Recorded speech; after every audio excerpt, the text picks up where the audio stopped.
Hi friends, did you know there is more Lost Terminal available? Head on over to patreon.com/lostterminalpod and join our membership community. There are 8 bonus episodes available right now, as well as behind the scenes updates, free shirts, Discord benefits, and even an extra Lost Terminal podcast. We are 100% funded by our members and will never run ads. That would be lovely of you.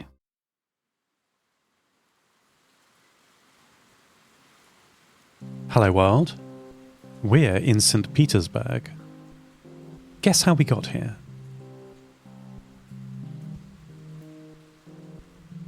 By boat past Denmark through the Baltic Sea, right? Wrong. Alexander's friend brought us here by a small boat. A river-going boat. We came from the north, through lakes and rivers, from the White Sea through Russia. Quite the shortcut. We are waiting for the train. Only a single person navigated this ship with me. They arrived on Severny Island a few days ago and spoke with Alexander, who helped her load my databanks and solar panels onto her ship. Lara Omarov is her name. She is tall, has tied-up blonde hair, and typically wears black, I have noticed, now that I am an expert in identifying humans. I can't be wrong this time. I know her pronouns and everything. On the journey, she told me a little about herself and her family. There are 4 of them on the train: Tanya and Alec, her mother and father, and Lev, her elder brother. They operate and maintain the train as a team, travelling slowly from the Baltic Sea in the west to the Pacific Sea in the east. It's slow going, Lara tells me, because they have to do a lot of maintenance, especially in the autumn. The summer heat warps the metal train tracks, and by the time they get to the Pacific, it's time to come back and fix the track all over again. Oh, I have good news about time zones. It came up while we were talking about the villages Lara and her family visit along their journey. The Nova Mediterra is all one time zone. If it's 1900 in St Petersburg, it's 1900 in Longyearbyen, and in Thule, and in Tromsø. Before the collapse, most of the world's population were in the temperate regions, and hardly any in the Arctic. Now that situation has reversed. Most people on the planet live with the midnight sun in the summer and the midday night in the winter. Time zones matter little when you don't get up with the sun. Lara says the train is late. Is everything okay? I asked. My family will come, she said, simply. I called Peter while we waited.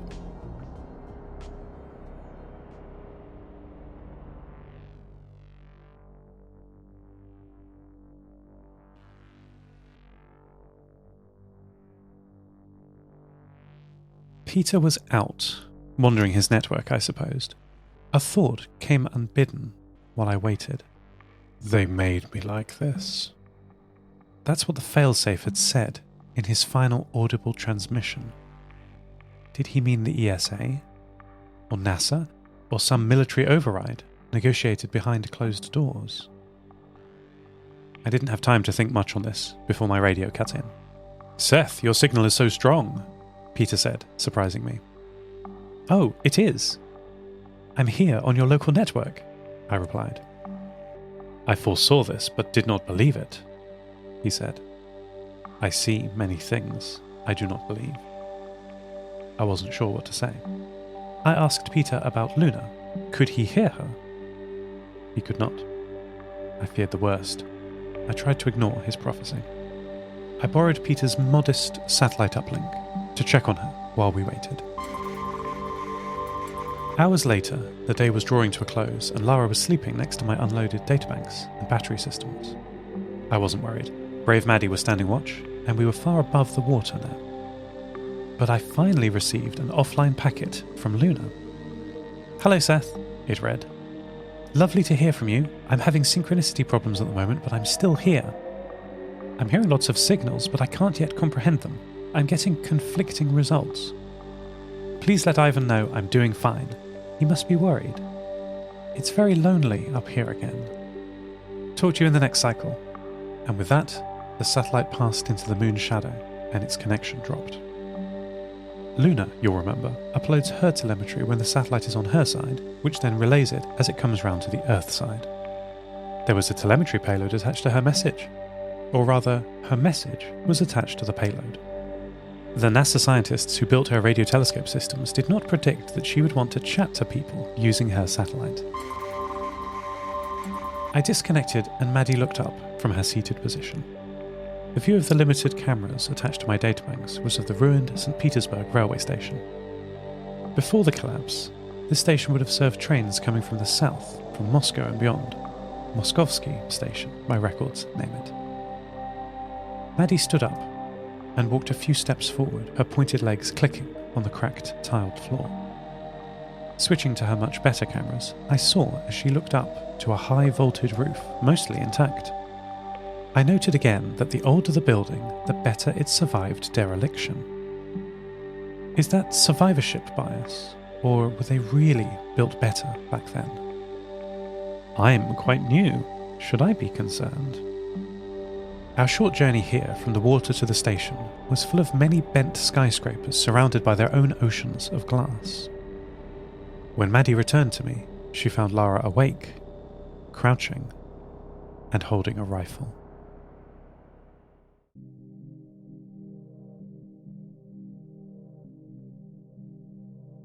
"It's been too long," Lara whispered. "I'm going to look around."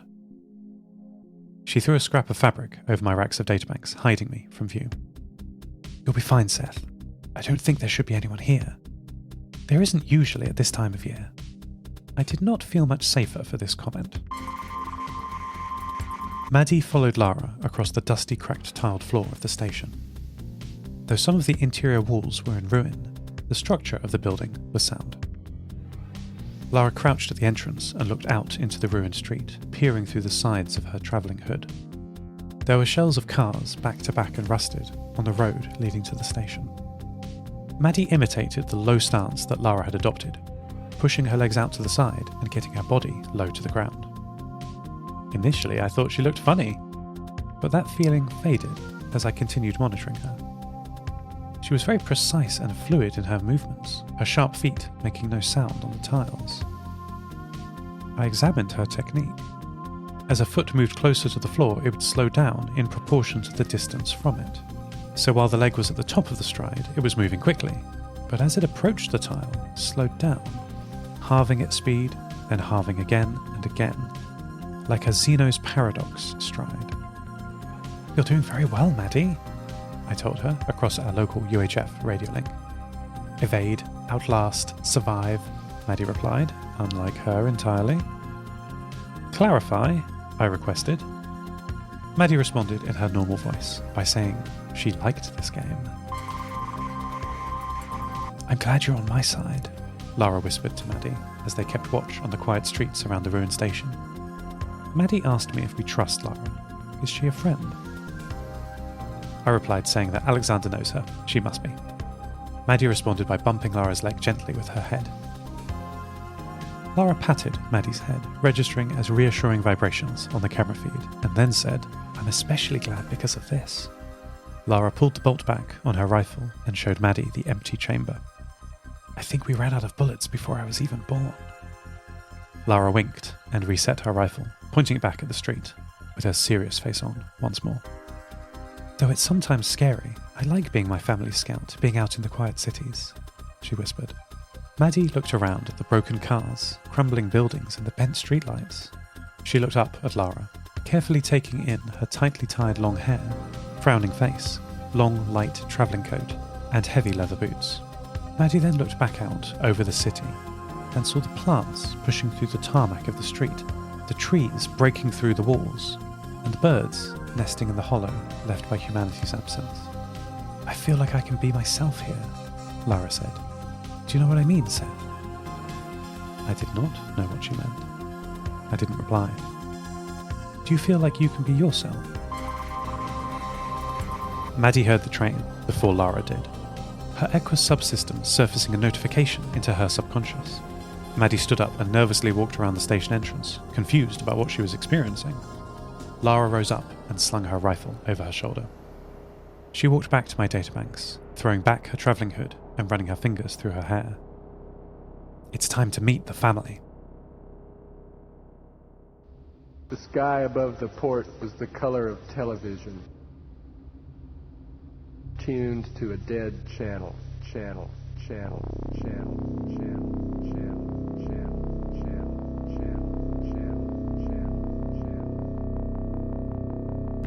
The sky above the port. The sky above the port was the color of television. Was the color of television. Tuned to a dead channel.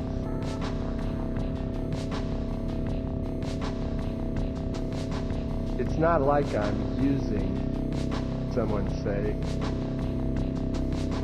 It's like my body's developed this massive. It's not like I'm using. It's like my body's developed this drug deficiency.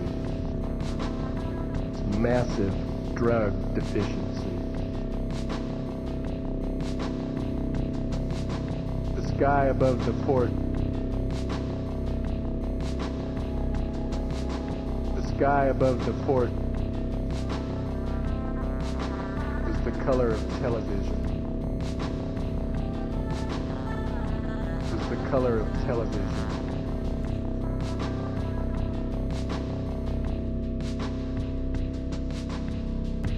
You could drink there for a week. Rats was tending bar, his prosthetic arm jerking monotonously as he filled the tray of glasses.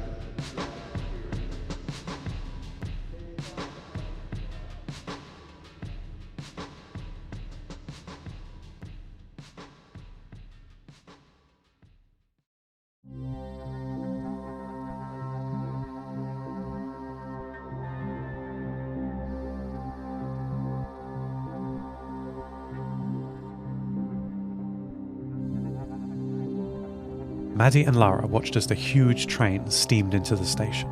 The sound was incredible, loud, hissing white noise that swamped all other signals.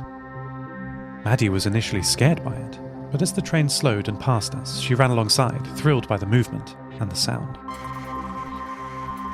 I almost couldn't believe what I was seeing. The train was unmistakably a steam train. There was no confusing the cloud of vapour it issued. But it only somewhat looked like my archive of what a steam train should look like. The engine itself was made of a large metal cylinder, presumably the boiler, strapped to the wheels and frame of a train. All around the outside were mismatched cables, pipes and wires, all feeding back into the cab behind the boiler. As it passed, slowing down, we could see into some of the mismatched carriages. Unlike the hacked-together engine, these looked to be stock. But they are all different designs and colours. The first was a sleek silver carriage, with wide space inside, no neat rows of seats like I imagine when I think of trains. The second was covered with graffiti, and had smaller windows banded with metal for security. The inside was dark, I could only make out dim shapes in the gloom. The third was double height, with 2 rows of windows on top of each other, and Chinese characters showing the destination, Ha-Arbin, proudly proclaiming it as the Ice City, and listing pre-collapse tourist attractions such as ice sculpture and skiing. There were 5 carriages in total, but the train came to rest at this point, so we only saw the first 3. With a hiss and a thump, the whole train stopped. Immediately, the door of the double-height car opened. I would later find out that this was the domestic and sleeping car, and a tall woman stepped out. Lara hugged her and said, "Mama, look who I found." Lara's mother, whose name is Tanya, looked wide-eyed for 8 seconds at little robot Maddie and my racks of mismatched computer systems. In those 8 seconds, I worried that perhaps we would be an imposition or a liability to the family. I should have thought about this before. But Tanya shook herself out of whatever was giving her pause and said, in a thick accent, "Any son of Alexander's is a son of mine, no matter what their body looks like." She laughed and said, "Lev, come help this young man on board. Welcome to the Provoni." End transmission. Lost Terminal is written and produced by Namtao. Credits narrated by Lucy Stringer. Thank you so much to our Patreon producers, Ada Phillips, Devin Metcalf, Kit, and to all our patrons. Subscribe to the podcast on Spotify, iTunes, or your favourite network. For bonus content and other perks, support us at patreon.com/lostterminalpod. That would be lovely of you. Follow us on Twitter at Lost Terminal Pod, and check out the store at lostterminal.com for shirts, posters, and other merch. Lost Terminal will return next week.